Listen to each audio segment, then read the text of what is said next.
Hi everyone, Emma here. I want to show you how to make this bracelet here. I didn't complete it and I'll explain why in a second. What I wanted to do, I was kind of inspired by my sister Sylvia, so I have been sending her care packages. She lives in another city, so I've been sending her care packages since Christmas of beads. And so she's finally gotten around to making some, and she made some the mermaid scale bracelet using the ginkgos, and she's just totally hooked. And I sent her to Scara Beads to take a look at some different colors, and she said, I can see how you get hooked on these different beads and stuff like that. So one of the things she mentioned was that she liked the square tiles. So I thought that I would do a bracelet for her that's simple, um, but still really nice. So I just took this one out because I had initially done this one when I think Kath from the UK had sent me these lovely Nautilus tiles, laser printed tiles. And so I wanted to see what they were like. And I wanted to test out this teeny tiny toggle clasp. And actually, I wear this all the time. It works really well. It's easy to handle, and it's really nice, and it goes with a lot of other bracelets too. So there is that. This is just simple stringing with wire. Now we're going to do some bead weaving. So the reason I didn't finish this was going to be the example to show you the bracelet that we're going to be doing. There, that's better. Oh, that's wild. The color is really funky. So this is what the bracelet should look like on this side here. Let's enlarge it. Okay, so when it's finished. But I wanted to show you the other side before we added the extra seed beads in there. I kind of like it this way as well. So when it's like this, it's really nice. So just to give you an idea of it. So we'll put that one aside. The other thing that happened when I was trying to do a sample is, let me, rather than move things here, bring this down so you can see. So I started out with this one here. These tiles are like a, you know what, I came across the name of this tile, this color tile, but it reminds me of tortoise shell. It kind of has like a patina on it. They're really beautiful, and we're going to use the same super duos and the same seed beads. But when I got the one side done, I was like, this would make an amazing necklace. So I went looking for daggers to put in between, and I couldn't find any daggers that would match this color, but I did find these lovely beads, and again, I'm not sure what they call them.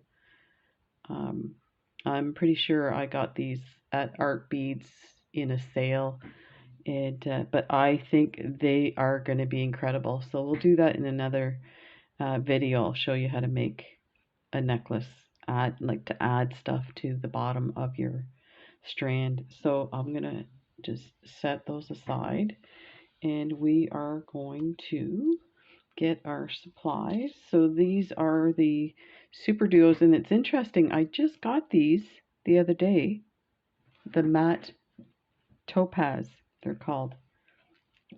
Normally I don't buy the clear ones. I find they look a little plasticky to me, but these were on sale, and I thought, you know what, I'll try them again. Maybe I'm, you know, got some different colors that I didn't like, and attributed it to the fact that they were clear.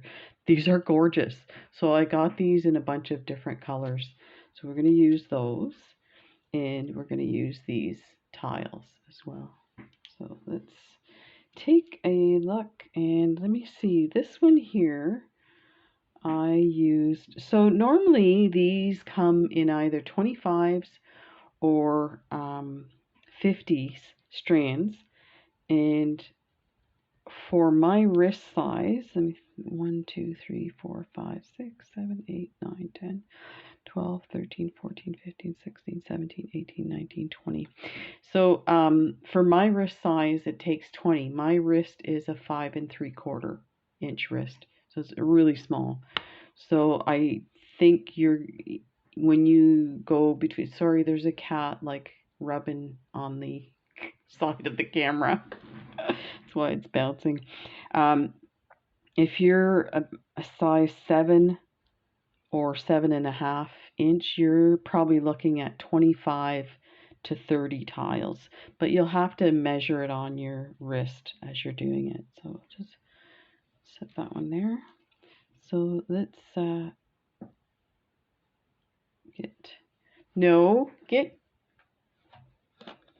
go on. He's trying to get on my desk.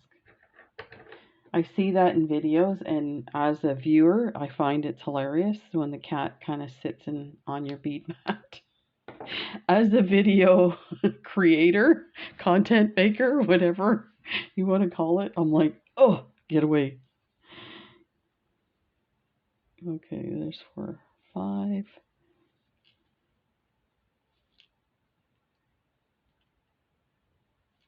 10, 15, and 20. This is usually his nap time, so it's unusual that he's in my office. And he is like he's falling asleep, sitting up. I think he's waiting for something exciting to happen. So I'm using the dragon thread, and it's the green. And I've kind of been using this exclusively lately. I really like it. I do think there was an issue with the black, and I've said this before. I have to contact them and see if they'll send me a new roll, because you can just tell by looking at it. It's like it seems like it wasn't bonded well. So these are 15 O's. So you need 15 O's.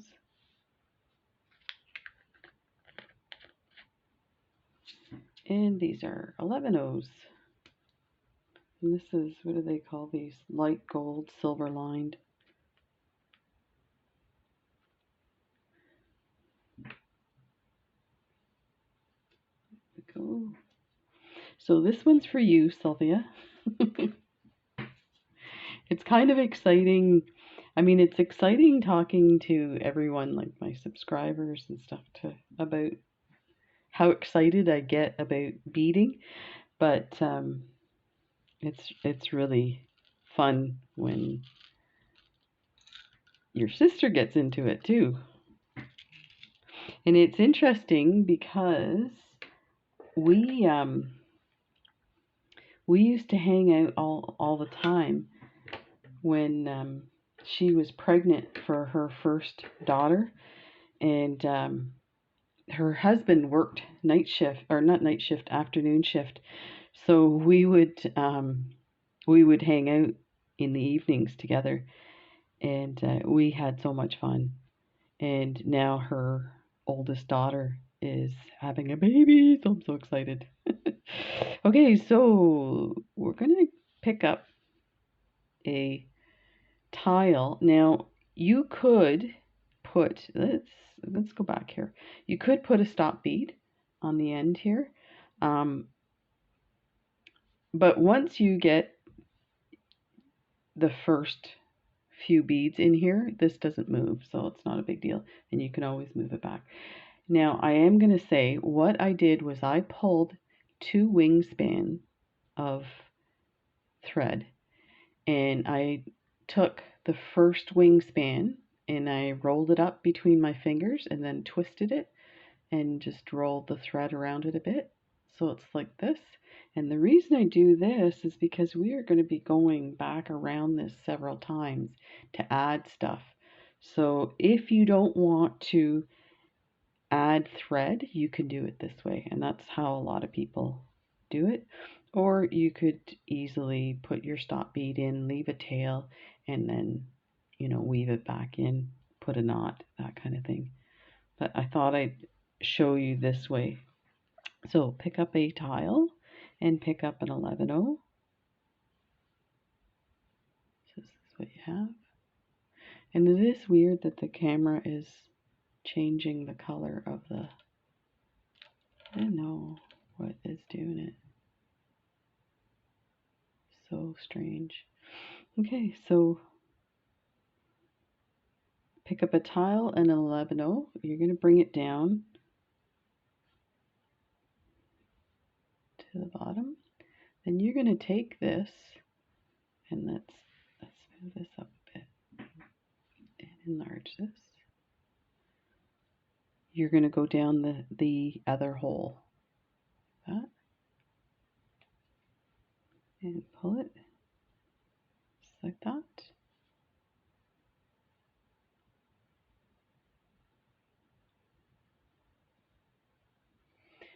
I'm going to see if I can adjust this lighting.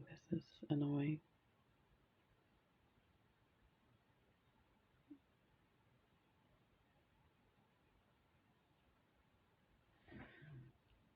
Seems to be when I add my second hand. Okay, now we're going to pick up a super duo and 3 11-0s.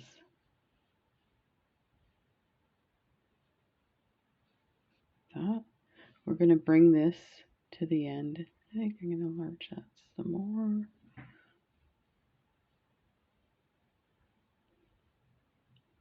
Bring that to your tile. So now you're going to go in to the second hole here, like that. Pull it through, and that's what you have. And you can tighten that. Okay, so now we're going to pick up a tile.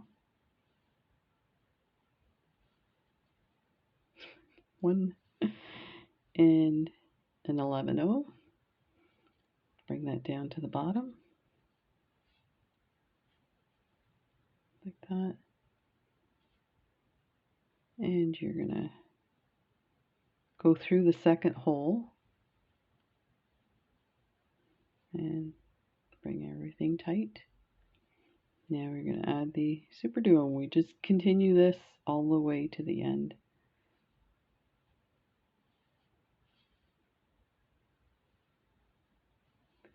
So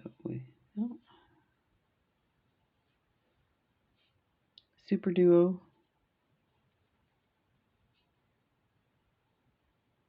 and 3 15-0s. Bring it to the end, like that. And then go down the super duo, the second hole.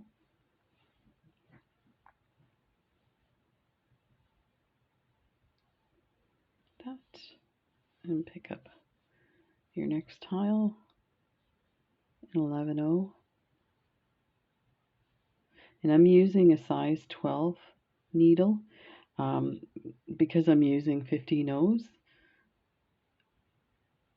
These 15-0s are pretty, the holes are pretty big, so you probably could get away with an 11 or a 10. Test it out.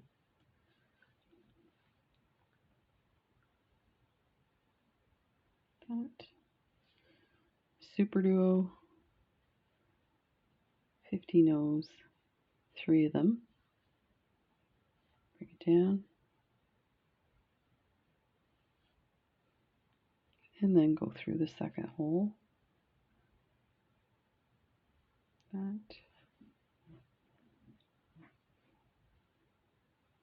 Just keep going. So tile, an 11-0.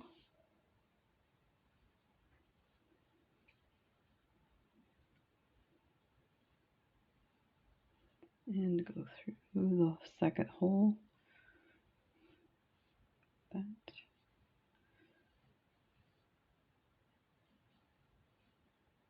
and Super Duo 350 nose.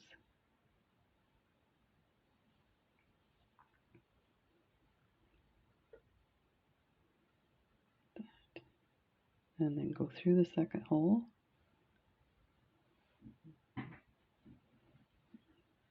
Bring everything tight. Let's move our tiles over here.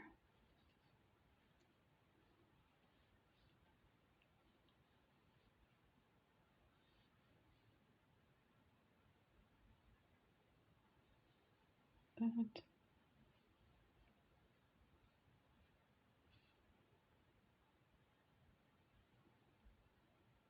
Through the second hole.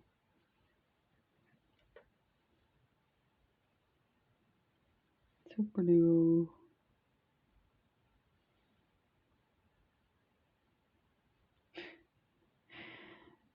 I'm just thinking of when my sister and I, so my sister and I were so close that people never believed we were sisters. And they're like, that's not possible. You're like best friends. And I remember arguing with people in high school, like in grade 9. They're like, you can't be sisters. You get along too well. So they're like, you must be cousins because we had the same last name, right? I'm like, okay, whatever. And then I was thinking of, yeah, we had so much fun.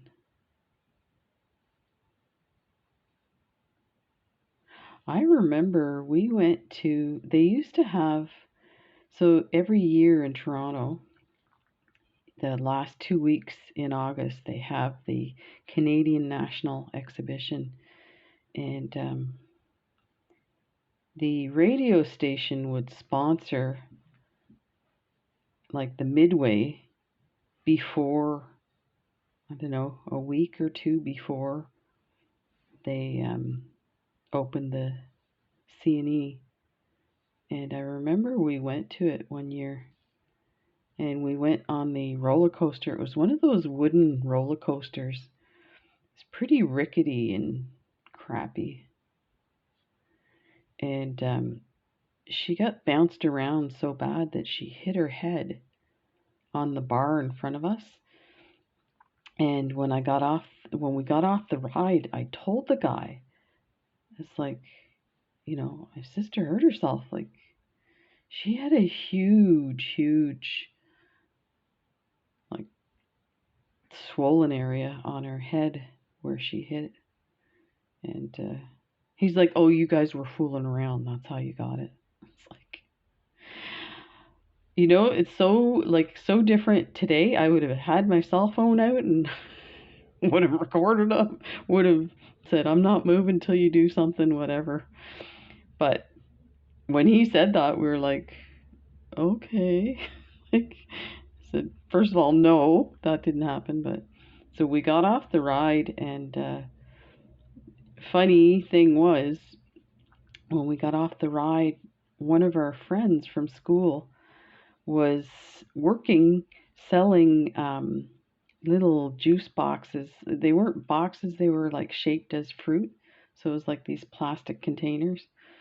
So it was just like a little stand, and it was like a cooler of ice and then these containers. So when I saw her, I told her what happened. So she gave us some ice and told us where the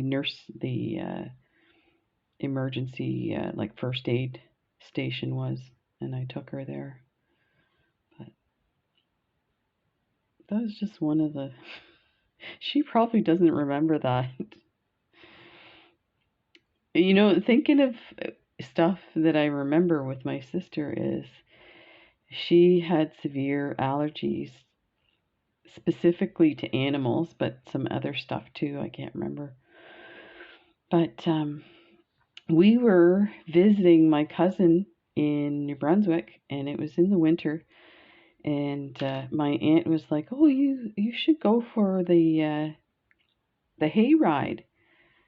It's a lot of fun." Blah blah blah. So we walked over to where it was, and in the evening. Well, there was so many people. Anyway, we're on this, it was like a flatbed trailer behind horses, drawn by horses. And she starts, like, she can't breathe. And there was so many people on this thing, sitting on the thing. And I'm like freaking out, going, she can't breathe, she can't breathe. Make room. Yeah. We would be in the mall, and she would walk by the pet store and start sneezing and having a hard time breathing. Yeah.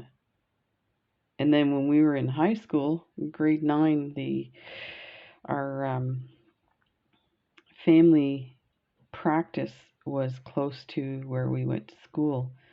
So after school, once a week, we'd go together and go with her, and she'd get her allergy shots. They did it for like a long time, and then they said, usually after a while, it's enough protection that, you should be fine. But she still has issues. She has issues. It sounds terrible. She's got issues. So, yeah. She was my baby sister. She still is. But you know what? You guys know what I'm like. So she's like the more,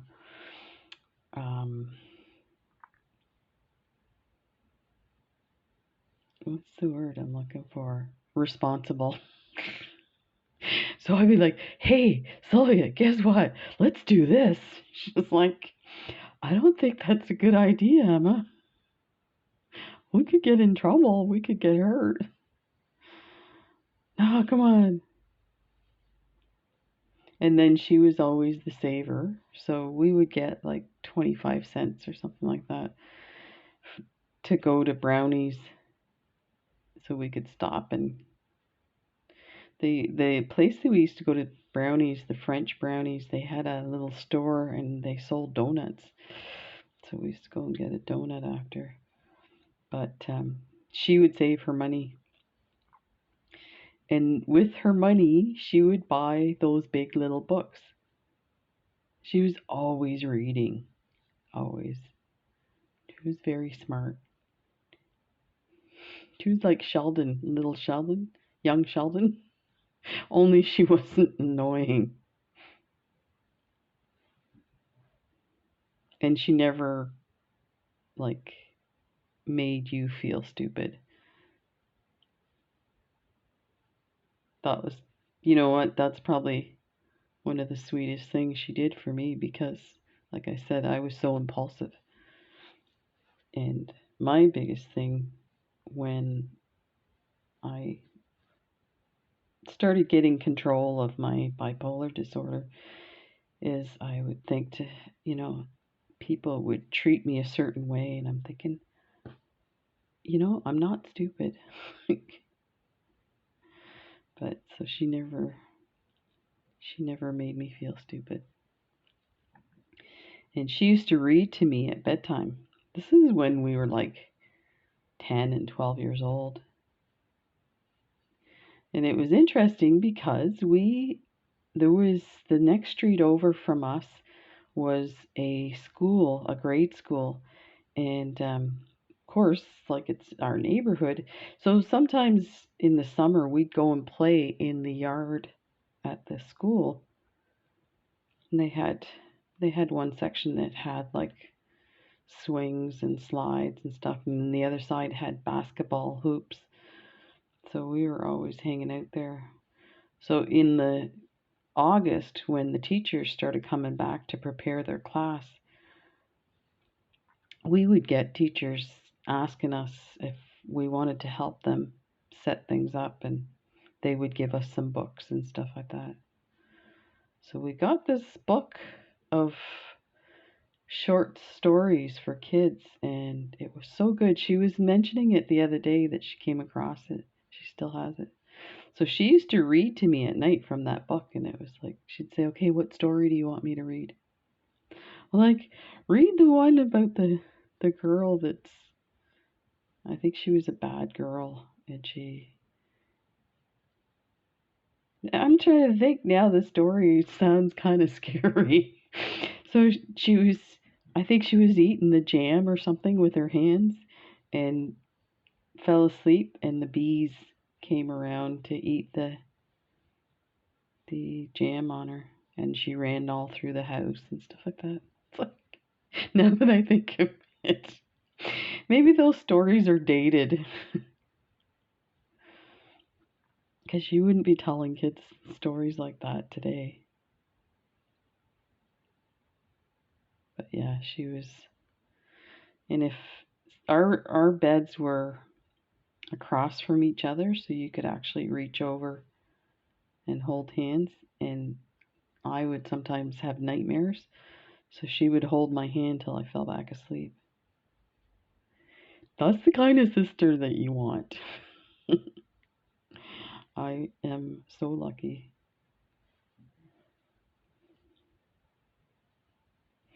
She used to come to visit with the girls when I lived in North Carolina, and we would go camping at Myrtle Beach.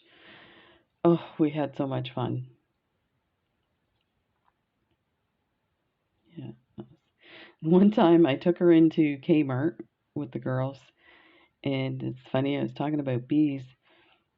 So, my youngest niece, at the time there was just the two of them, um, she, Samantha, she was afraid of insects, like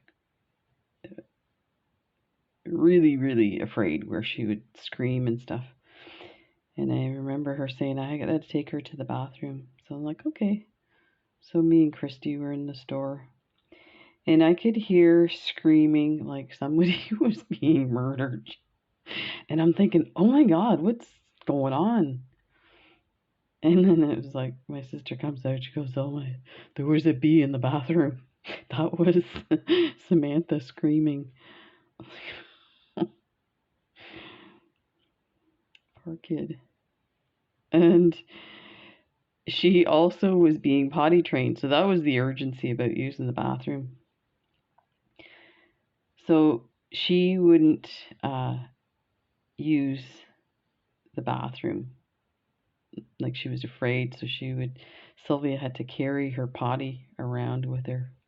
It was so funny. So we went to Blowing Rock in North Carolina. I have a picture of Samantha, she's gonna kill me, of her sitting on her potty at Blowing Rock.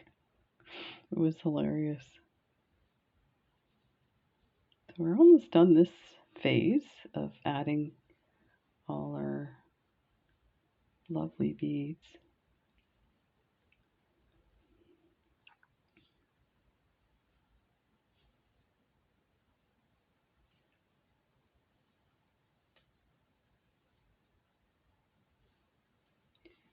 I'm trying to think of some other stories with my sister.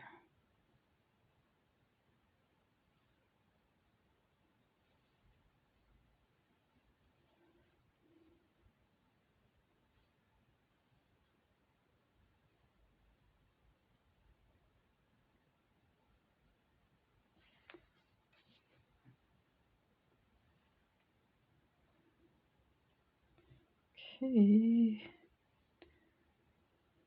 two more.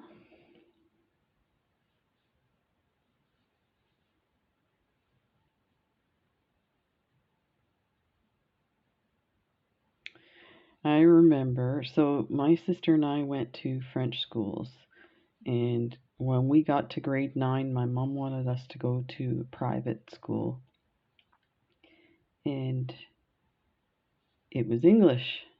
So when French was mandatory in grade 9. So when we got there, we explained to them. So they were like, okay, we'll have you do a test with one of the French teachers and see how you do. So we, of course, the test was a joke. It was so easy for us. But and the teacher interviewed us, and when we were telling her the books that we had studied, she's like, "I didn't study that till university." It's French literature. But I'm trying to think now why I told you that. I guess it might have been that. Okay, so we're at the end here. So this is what we have. So now to turn, so this part, and this part you could probably vary as well, but I'm going to do it. Trying to make sure I got the right beads here. So we're going to pick up an 11-0, then a super duo, and 3 15-0s, like that. Bring that down. Then we're going to go through the second hole in that super duo that we just added.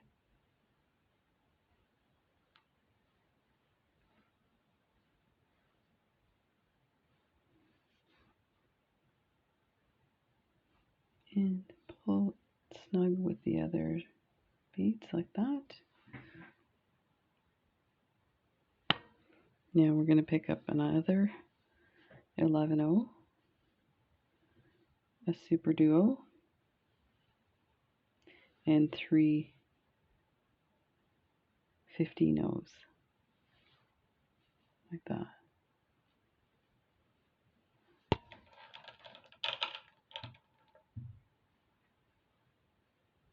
Bring it all down. And we're going to go through the second hole of that super duo as well.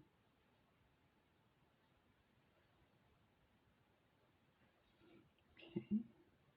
Now we are going to go through this hole here of the tile, the first tile.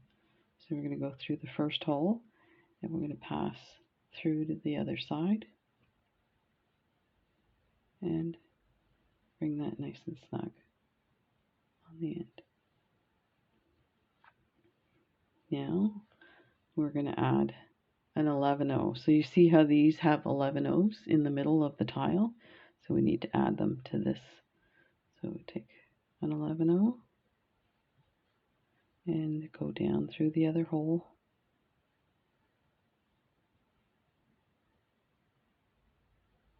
Like that.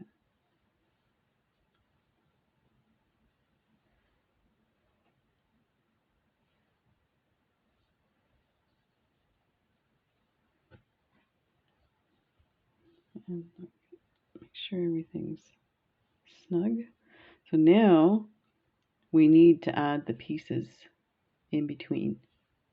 So we're going to pick up a super duo and 3 15-0s.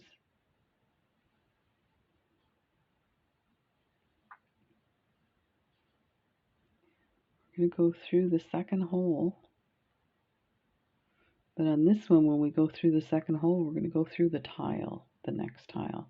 So we'll go through this hole and through the tile.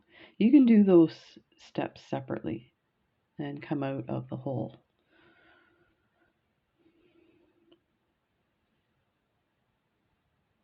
Like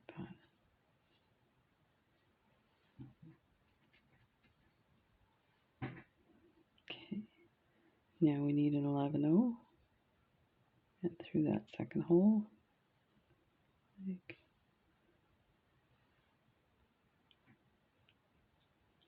then a super duo, 3 15-0s. That. Bring it down.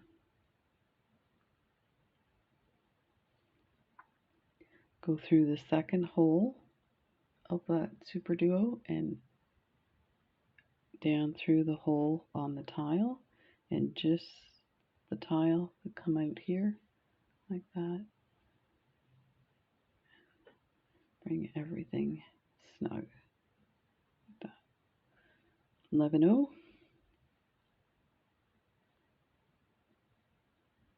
through the tile,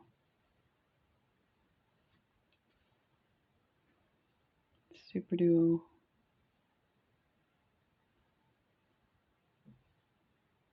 three 50 no's, bring those down, go through the second hole of that super duo and pick up the hole of the tile. There, it's nice and snug. 11-0 through the second hole of the tile. That super duo and three 50 no's, and just continue like this till we get to the end. So through the second hole of the super duo and through the tile.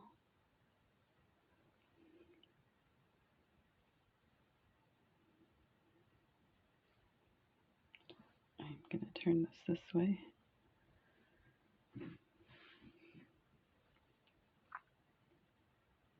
Let's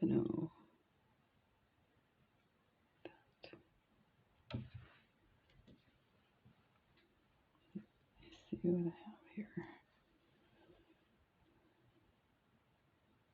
And let's pull that in. I think I'm going to open this up a bit now that you've seen what I'm doing. We can continue chit-chatting, because I know you love my stories. Ow.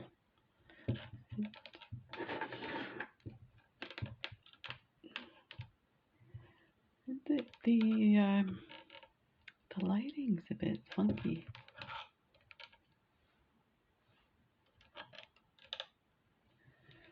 I think I've been moving my lights around, so okay, we've got everything.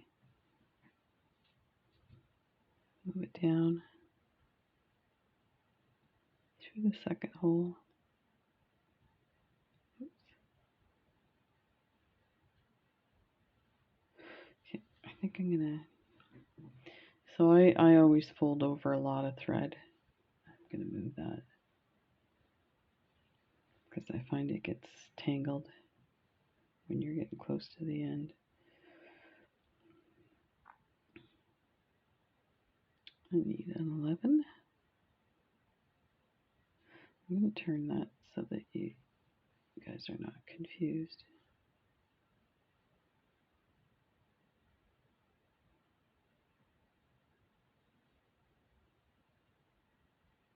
There.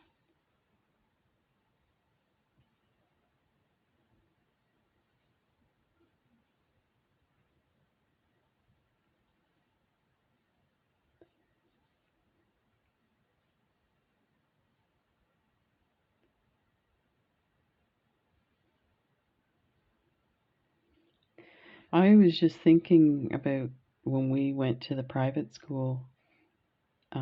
It was in downtown Toronto.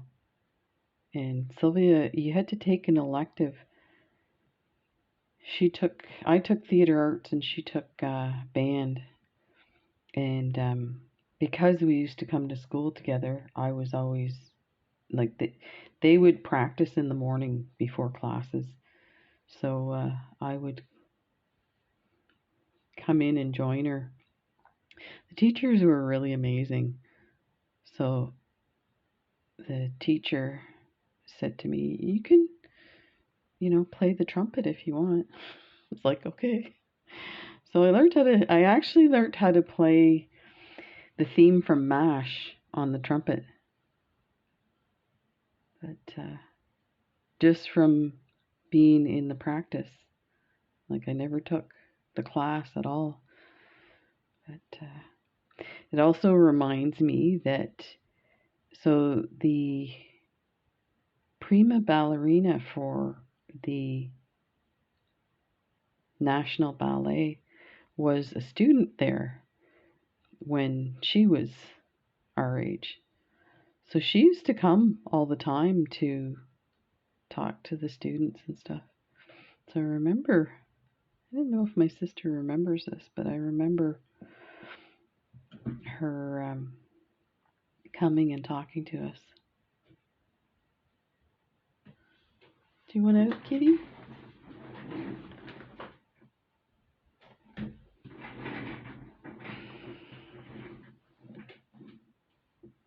Yeah, it was. We had a lot of access to stuff like that. Like we went to the ballet and saw musicals and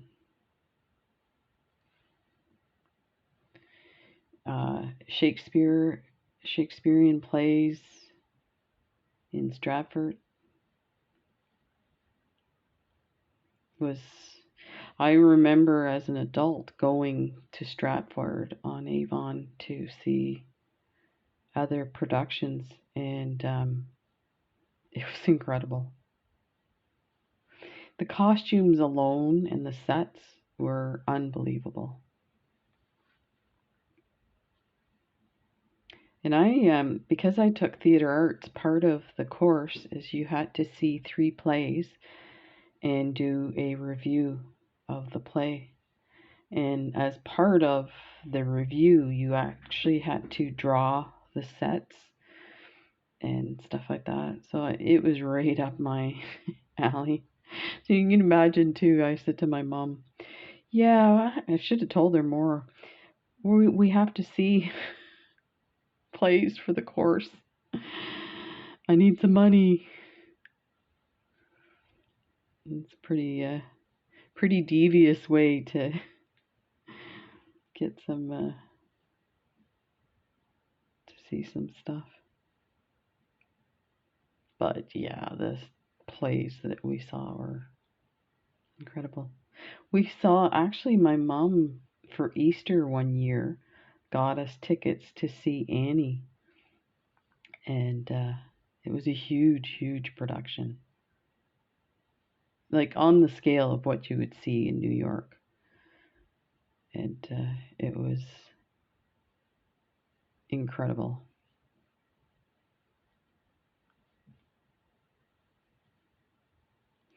There was a record store on Yonge Street downtown called Sam the Record Man. It's a pretty famous store.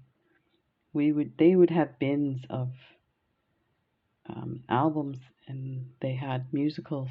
So we would, like, for super cheap, like 99 cents. So I was constantly buying stuff like that.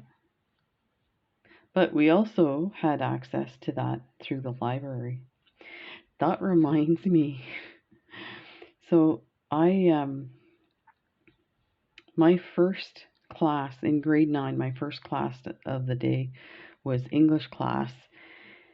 So the first class of your day would be considered homeroom, and they would play the national anthem, and you had to stand and sing it. And I can remember. So it was a nun that taught that class, and her name was Marie Tremblay, which is French, right? So anyway,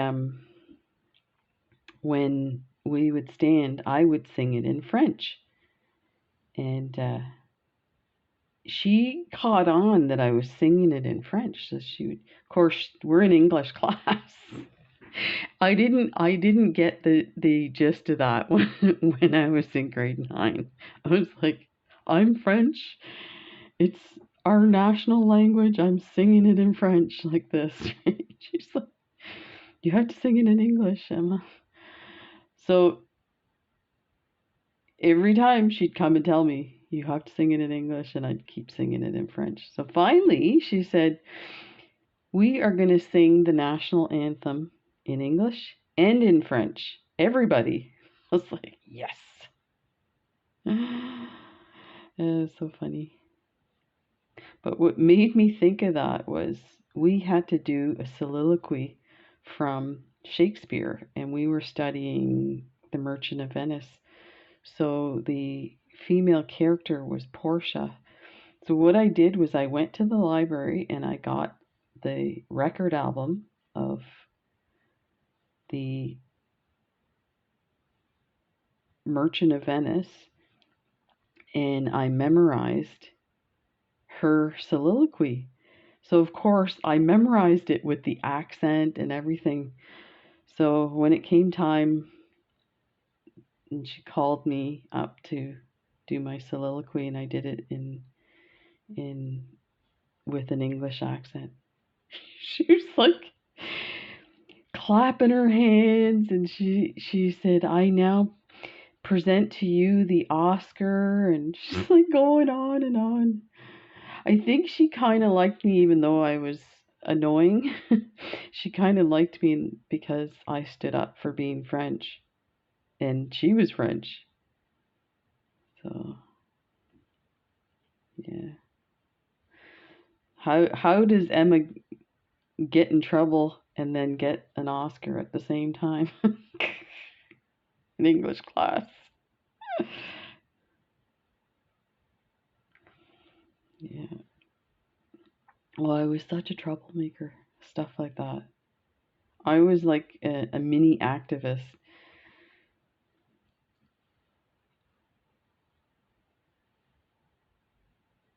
Yeah. Again, those are the kind of things Sylvia would be like, Emma, it's okay. Don't do that. You're going to get in trouble. Nah, I got it covered. I flipped this around. I don't want to get it confused here. So we need a. So we got a super duo. We're coming to the end.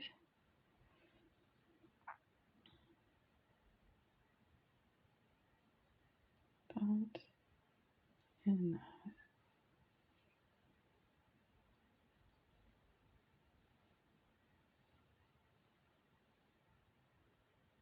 And an 11.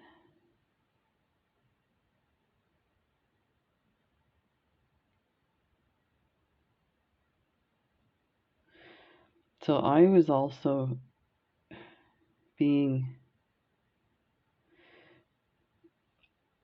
having bipolar, and I think at that age it would, I was you're starting to see the behaviors.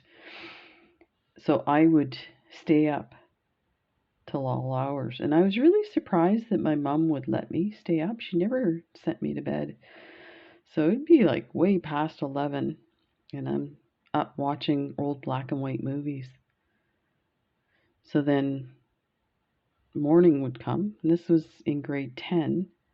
My sister and I were both in the same English class, and I would fall asleep. We'd sit at the back. I'd say, let's sit at the back. She's like, why? No, I just want to sit at the back. And then I'd fall asleep. And if the teacher would come close to us, she'd try and shake me awake. So it's so funny because the teacher, when we were signing our yearbooks, we'd get the teachers to sign them too. And the teacher signed hers saying, "Thanks for keeping your sister awake in English class."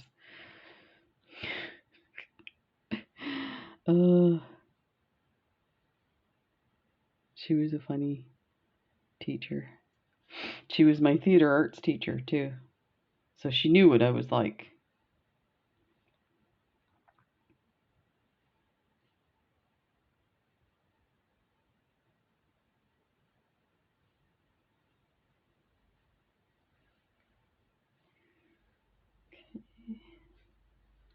One more here.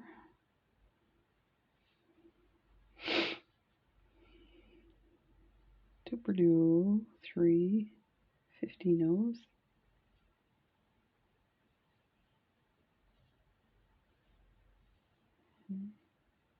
Go through the second hole of the super duo and through the tile. And so this is what I was saying about this. I kind of like it just like this, with the super duos almost like a picot. But we're gonna do it the way Oh, behave, we're gonna do it the way it's supposed to be done. Is that the... We get this untangled here. Okay. So now we need a 11-0. Go through here.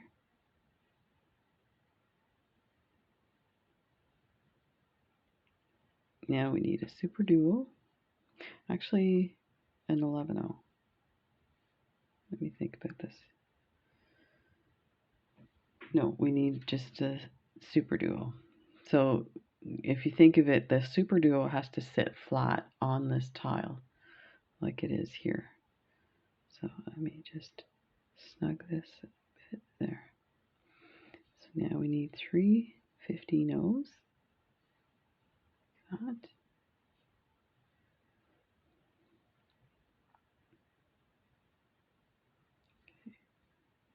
That. Go through the second hole. That.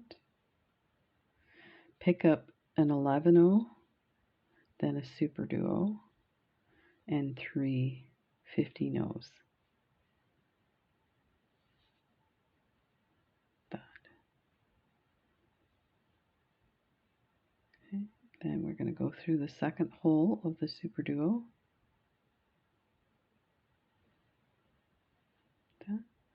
Pick up an 11-0, a super duo, and 3 15-0s.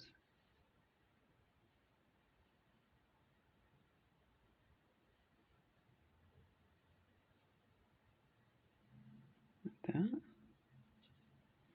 Bring it down.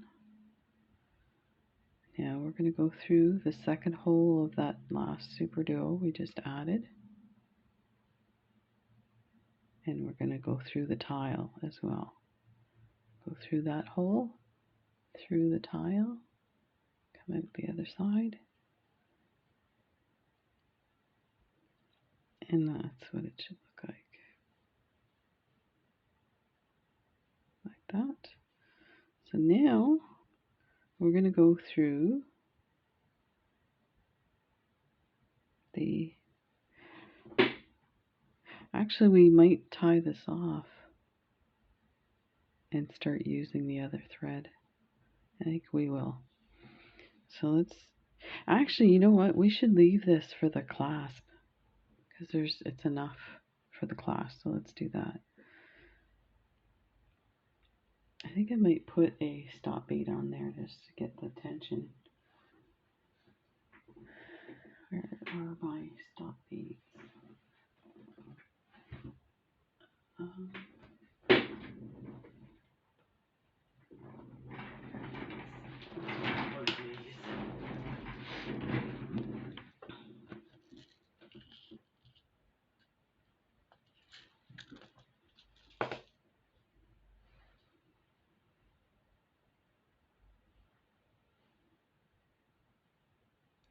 that on.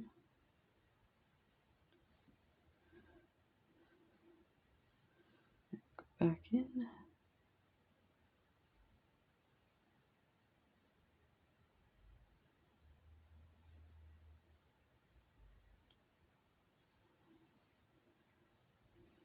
And take that down. Pop it in there and pull that tight.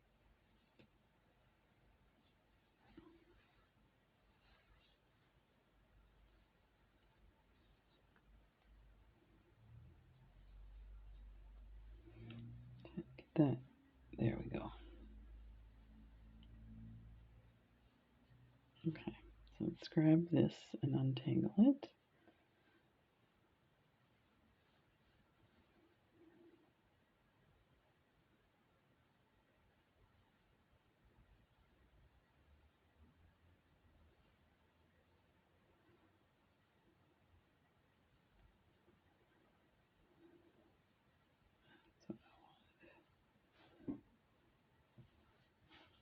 And thread this.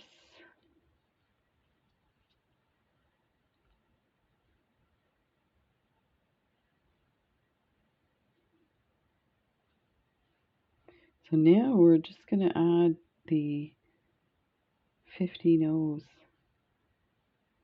all around.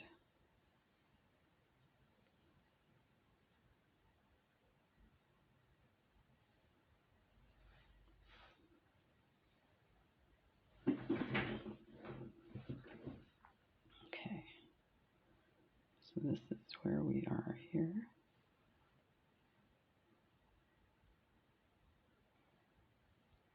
So we're coming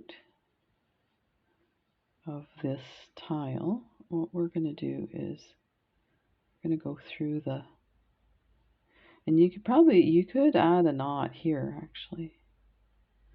I might add it on the, when we go through. So let's go through that 11-0 to set yourself up here, and then pick up a 15. That's an 11. We don't need those now. So pick up an 11, and then you're going to pick up we're picking up a 15, and we're going through the 15s on this side.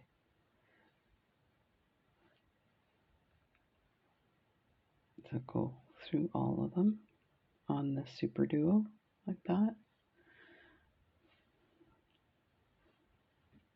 Pick up a 15. I can't grab them. Go through this 11-0.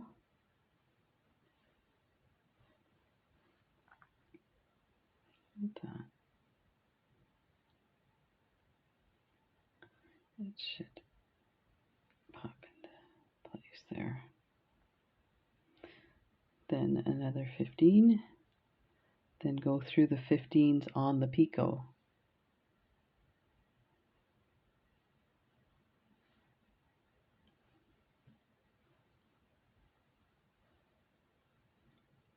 The next one. 15-0.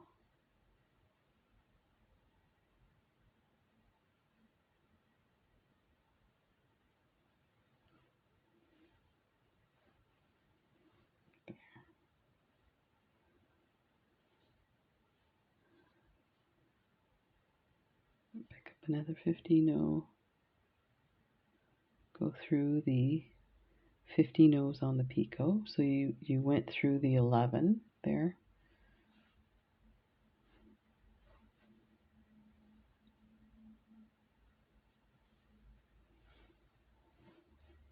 We went through all of the 15s on that picot, or the super duo. We're going to pick up one 15-0 and go through the 11 that's sitting on the tile. 15-0.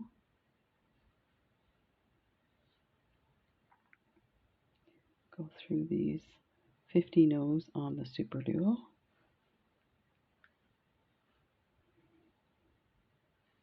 So I got one left here. So the super duos are a bit rounded, so if you don't want to bend your needle, you have to go through them separately. And just do this all the way around. So it's starting to look pretty awesome.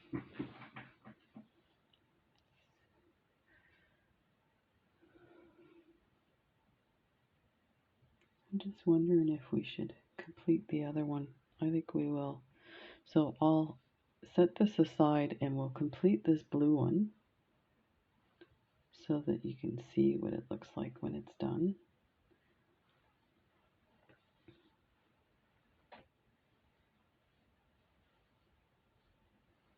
And let's use this needle.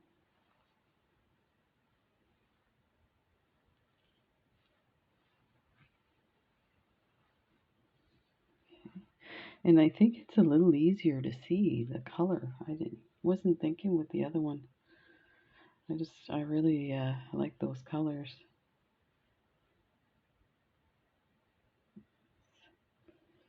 Thread this.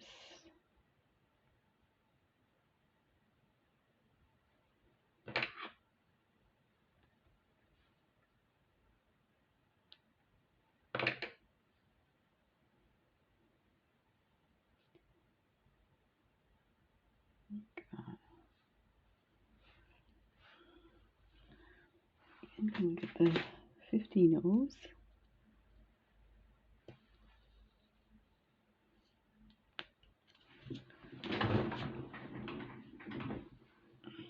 Where are we? Right here. So the other thing is with this, at the beginning I added, you can see how it's staggered.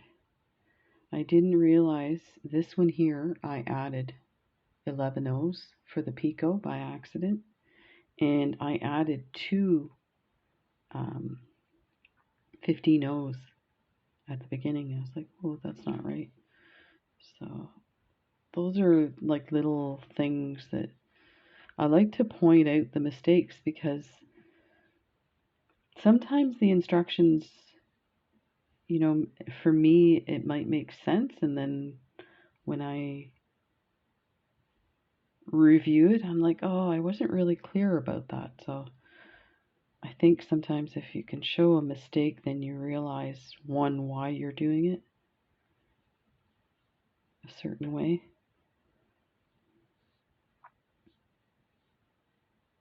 Oh, there I go. I was like picking up 3. I'm back on the old bracelet.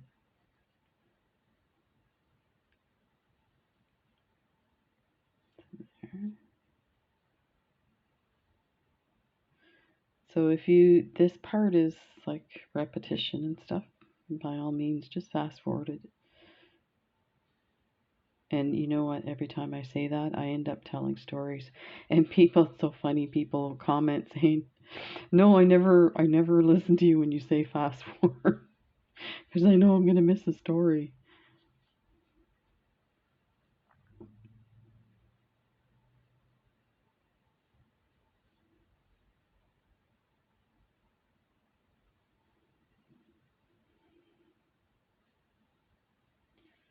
So I'm back on my keto diet. I was, when I was dealing with all the anxiety and stress of this new issue with my breast, and by the way, I just let you know, I know a lot of people have been asking, is I'm still waiting for the surgical date for them to do a surgical biopsy. They already did a needle biopsy, and it's clear that they call it a biopsy, but it's actually they're removing the areas of concern in hopes that it won't continue to grow. So, but they also, what they take, they biopsy. But, so yeah, when I was dealing with all that stress, I started thinking, you know what, I've got way too much on my plate, and trying to restrict what I eat. I, decided to use food as therapy. And I know you're not supposed to do that. But so needless to say, it's when you go off keto, it's easy to gain 10 pounds because if you think of it, the word carbohydrate, it hydrates the cells. So you gain a lot of water weight right off the bat. So, of course, I gained 15 pounds, which is frightening for me because I was so overweight and so sick with my weight issue that I don't want to go back there. So when I hit that 15 pounds over, I was like, okay, I need to figure this out and find a healthier way to cope with the stress. So I was glad yesterday was a workout day. We swam, and I weighed myself this morning, and I am down 5 pounds. So that's huge. 5 pounds in 2 days. So it's clear that it's water, but it doesn't matter to me. I'm like, it's still 15.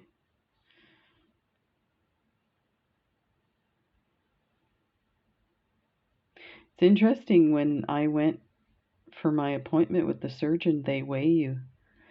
And one of the things that I saw a lot in the research I did about breast cancer and cancer itself, is they talk about weight loss is a symptom of cancer. So that's why I'm sure they weigh you. And my doctor, well, I went to my family doctor after all this happened, for my like yearly physical thing, because as a thing, because I hadn't been in a year before COVID, and then COVID hit, and it's been 2 years, so it's been a total of 3 years. So I had all the fun stuff that us women go through in your yearly exam. But she asked me if it was okay to weigh me. It's like, yeah, no problem. But I think she needs to keep an eye on it too, in case. I guess for some people, if they're not trying to lose weight and they notice that they're losing weight, then that's something that your family doctor would investigate. And I guess a big thing is cancer.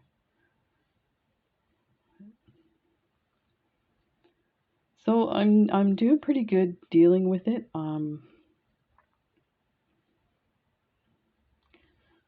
I can finally say without like freaking out that I just have to wait, and that's all there is to it, and deal with whatever comes.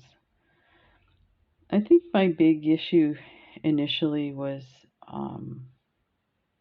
fear that they would miss something. So either they didn't take it seriously or didn't think it was an issue. And so I had that with the other breast, and there was stuff going on with the other breast. So they're actually on the ball for that, because when I went for my core biopsy, I had gone back to see my family doctor and said, I'm having problems with the other breast. So she assessed it, and there was a 4 centimeter area that was like a lump. And so she sent me for the diagnostic on that, the diagnostic mammogram. And so when they got the requisition for that, they saw that I was coming in for a biopsy. And I didn't think about it at the time. I just wanted to make sure it got looked at. So I called them because I didn't hear from them. And she said, yeah, I held it aside to talk to the radiologist because you're coming in for the biopsy, so we could probably do everything together. And I should have said no, I want it looked at separately. But so I said, yeah, that's a good idea. Well, when I got there, the doctor, it was a different doctor than I had before. And she was like, I really don't want to take a look at this. I want to see what it is we need to biopsy. Get the image for that so I can do it. And as it was, it took 3 hours for the whole thing that should have taken a half an hour. So I got so my family doctor sends me emails me the reports now automatically. And because I asked for the first couple of times, so she just sends them to me now. And on it, so they said there was nothing there, because they looked at it quickly, said there was nothing there. It was cysts, that the breast was full of cysts.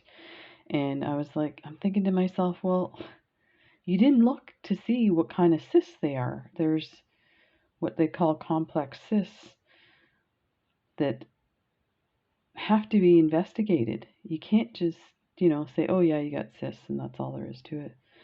So anyway, I guess once the report was written, they looked at all the images, and on the images they found one at least that was a complex cyst. So I'm booked, like I already got my booking date for a repeat diagnostic mammogram for that. I think it's in June or something. So, yep. So like I said, I'm doing okay with that. I think that maybe any information that comes up after that might freak me out, but I'll have to deal with it then. Okay, so I'm at the end, but you can see I need beads here and beads here, because if you look at the other side, it's complete. I don't really like the way that looks, but we'll leave it for now. I'll try and come up with a better design for that. That bead is sitting funny. Okay, so let's get in here. So I think we're probably going to need two. What did I put over here? Let's try two. And then go through these guys here. No, it needs three.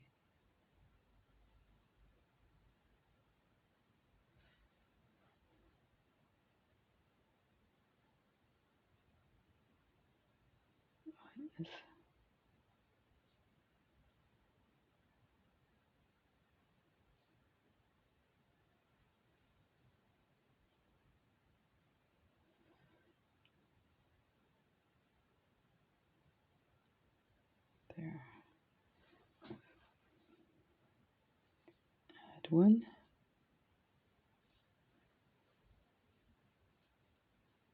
I'm going to enlarge this so you can see it better. Now go to the other side and add three.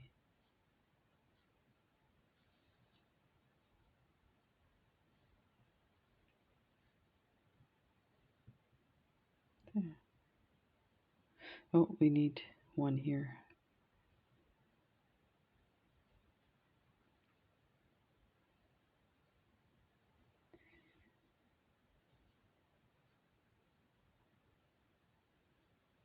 So I'm going to go through that 11-0, and I think I'm going to put my knot in here. I was thinking we'd sew the clasp on, but I think we might. I'm trying to think how we're going to do that. Let's see, what kind of clasp? I was going to put the toggle clasp, but kind of, yeah, it's too much. Oh, you know what would be nice on this is check glass buttons.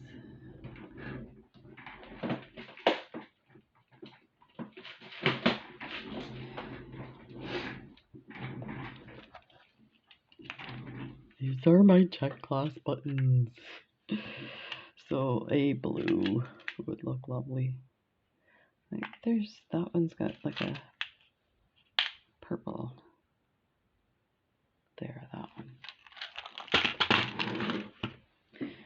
So I think we're all on the. I was looking for the stop bead and I realized it was on the other bracelet. Okay, let's figure this out. So we're coming out of that. Let's go through the tile.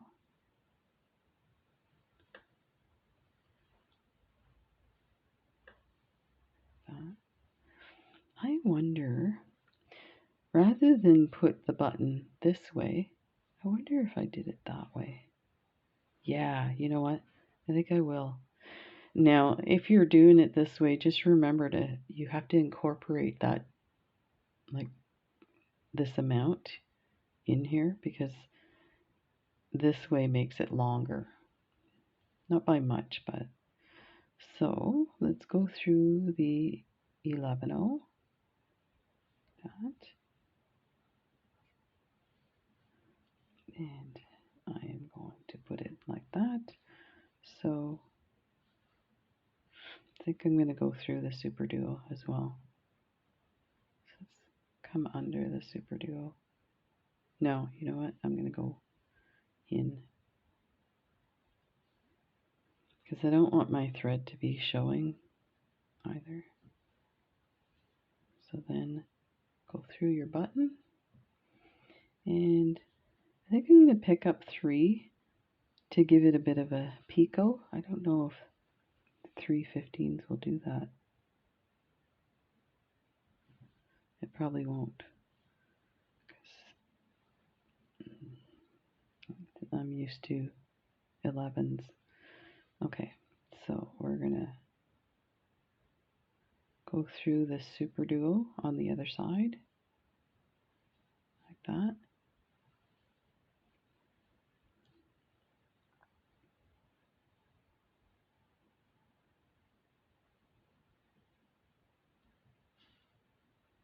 The thread gets tangled.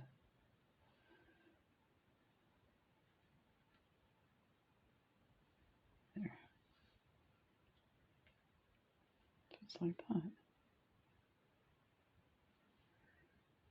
Okay, so now we're going to go through the other hole of the super duo, and then we're going to come up through the button. So we're going to do that a couple of times so that that button is nice and secure. Just pull everything snug. Perfect. Oh, I love it, love it. This button's amazing. I love these buttons. I should use them more. So now we're going to go through. You don't have to go through the 11-0s. The idea is you're using the button to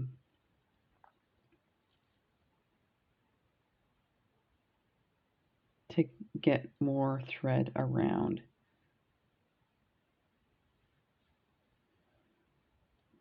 To secure. Let me just go through here. There. That. Okay, let's go through the super duo hole like that.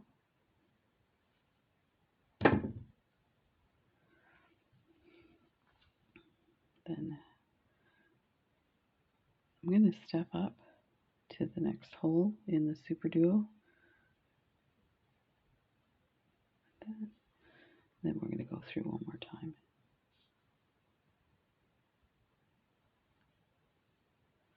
Tie it off. I think I'm going to skip the 11-0s. It's hard to find the hole after going through. So there.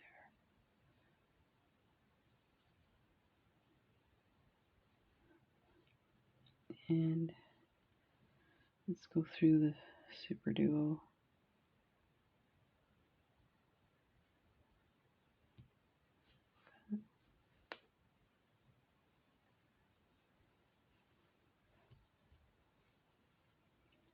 And I'm going to go through the second hole of that same super duo, and now I'm going to hook the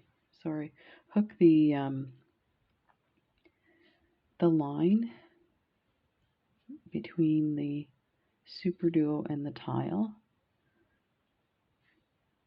like that, and then I'm going to take my thread and I'm going to twist it twice around and then pull it close to them and hold it down and get that so that it's tight, and then go through the tile, and that should be it. You can do a second knot further down.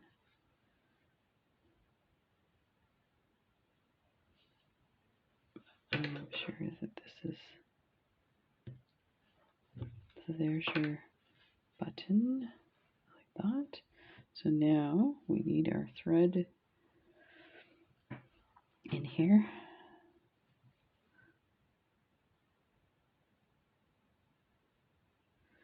So let me bring my thread through the tile. Actually, go through the super duo and the tile.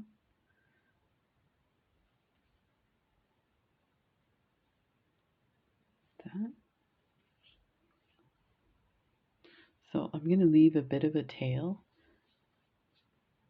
just so that it doesn't come out like now. And I'm going to go around the super duo, and before I go through the next tile, I will put a knot in it, and then we can cut that tail off. And that's one of the ways you can add thread.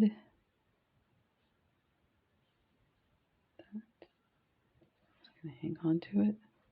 Okay, so same idea is you go under and hook that piece of thread, then take your end of your thread and wrap it around, hold it down, and make a knot,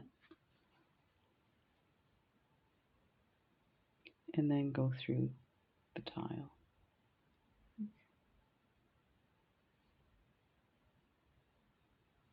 And that will hide the knot. Like that. Simple, simple. So now we want to add a loop on here that's going to go around. You see how tiny my wrists are? So we need a loop. So we'll probably go to these 11 O's is a good spot, and we'll create a loop.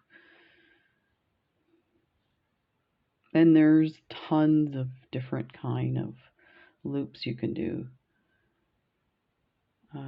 A good person to check for really nice variations is Stephanie from Bronze Pony. Has some really beautiful stuff.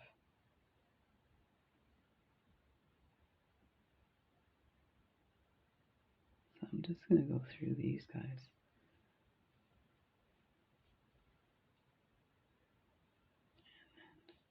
Through that 11 like that. So now you could use size 11s to go around your button. I think I'm going to leave it with the 15s. We'll see how it looks. So you're probably going to need about 20 or 30 of them. And that is just a matter of picking them up and testing it on your button.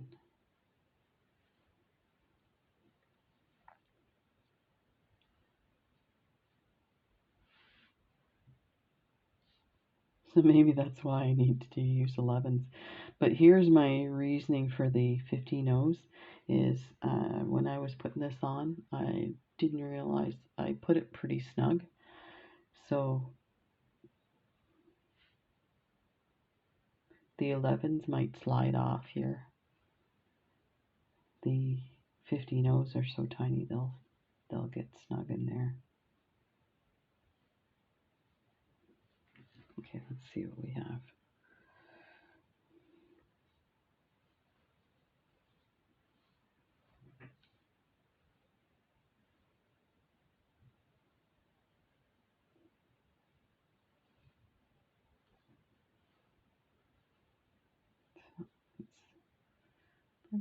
So yeah, we definitely need more. That's an argument for the 11 O's.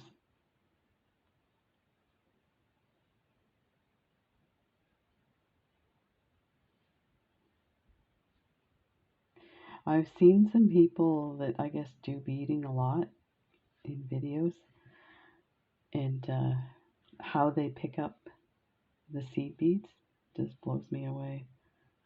Like, I wish I was that efficient with picking up beads.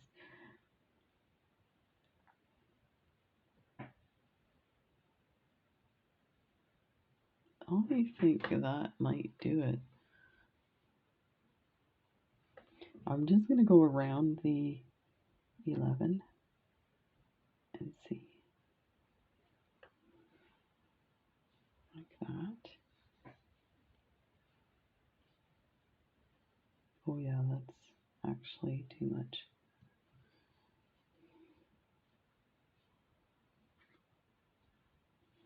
Now, here's the other thing that I've seen in a design with doing it this way with these clasps, beaded clasps, is then you take and you snug up. Now, when they're a little closer, you can weave in like a herringbone. I think maybe like 5, take 5 off.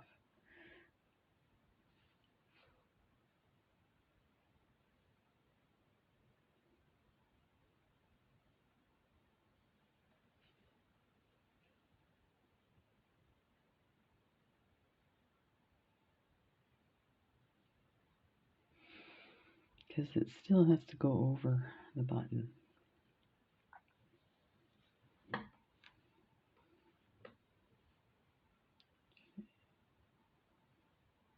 Let's put that there. Yeah, that's going to work. So we'll just go through the 11-0 and pass through the 15-0s like that. Come to that.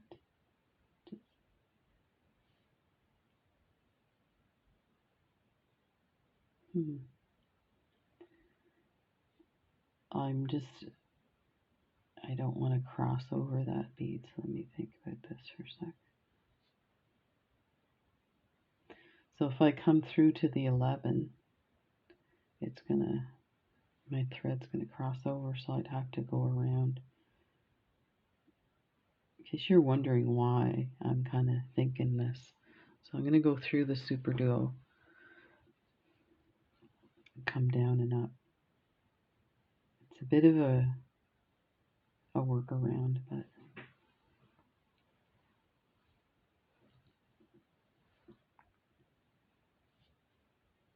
you'll understand when you see what I'm doing. So go through that 11-0 and up through this. Well, there's a 15-0 there too that you have to go through like that. Then through all your beads again here like that. And you can go through this 2 or 3 times. I'm going to do it 2 just for the sake of the video. It's probably good enough.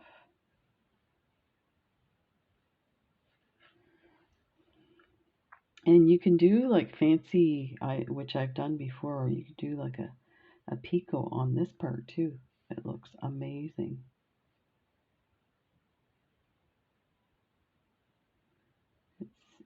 I've done it a few times in other videos, so.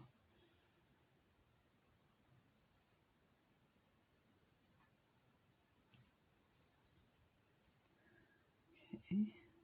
Let's double check before we go and tie it off. Oh yeah, easy.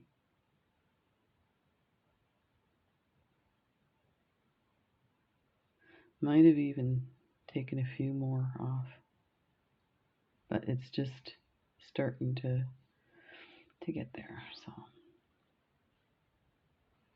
out of the way, go down.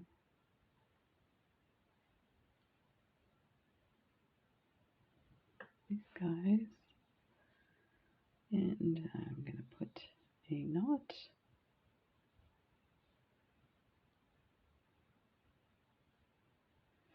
That's that bead that was sitting weird.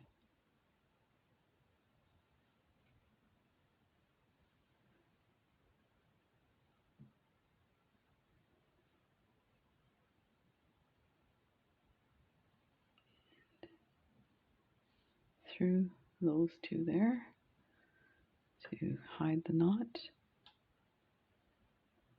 that. And we can clip these guys and we're done.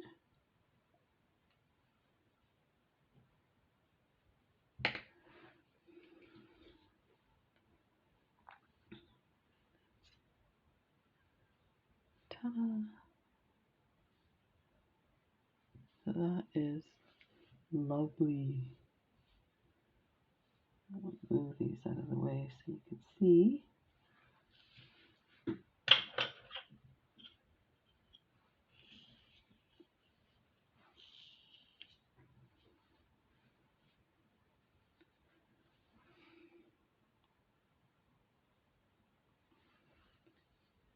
So there is the finished one.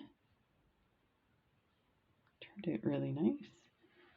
And this is the other one that we worked on. So there we go. Thanks for joining me. I know that's like an hour and a half, but a lot of it is the repetition part of it. So by all means, go through and fast forward. Take care. I hope you enjoyed that. And that's a special one for you, Sylvia. Take care. Bye.